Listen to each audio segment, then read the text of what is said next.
मुकाबला। एक घने जंगल में एक बाज रहता था। वह बहुत घमंडी था। वह बहुत ही बलवान है करके उससे तेज और ऊपर कोई नहीं उड़ सकता करके गर्व करता था। इससे बिना किसी वजह से हर एक पंछी की मजाक उड़ाते हुए चिढ़ाता था। एक दिन बाज को कहीं कुछ भी सूझ नहीं रहा था, तो ऐसे ही खाली बैठकर उसे कोई तो मिलेगा ही करके इंतजार कर रहा था। तभी उस तरफ से उड़ता हुआ जा रहे पंछी को रोक कर कहा, हाँ, थोड़ा बल भी नहीं है और ना ही सुंदर हो, शायद अभी उड़ना भी नहीं आता। देखो तो मेरे आंखों के सामने कोई कीड़े की कूदने की तरह लग रहा है। बोलकर चिल्लाने लगा। उन बातों से पंछी को बहुत गुस्सा आया और कहा, मुझे तुम्हारे जैसे आकाश में उड़ने की कोई जरूरत नहीं है। हर किसी के अपने अपने सामर्थ्य होते हैं। अच्छा, ऐसा है क्या? तो फिर मुझसे मुकाबला करके तुम्हारे सामर्थ्य से मुझे हराओ, देखेंगे।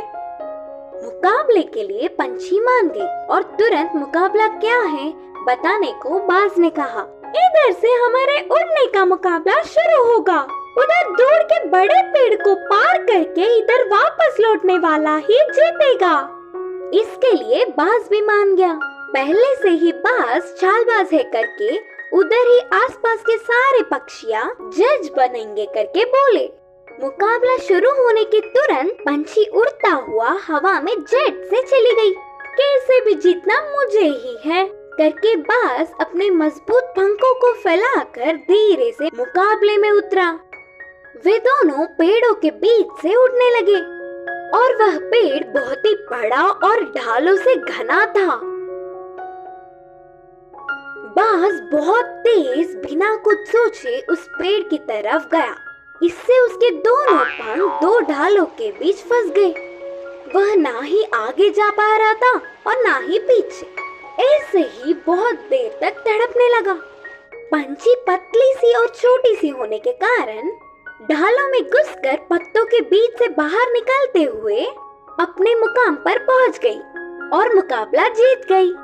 और फिर पंछी के कहने पर बाकी के सारे पक्षी आकर बाज को उन घने पेड़ों की ढालों से छुड़ाए। इससे प्रकृति में सभी एक समान है करके जानने वाला बाज उस दिन से किसी को भी परेशान नहीं किया और जंगल में सब एक साथ मिलजुल कर रहने लगे।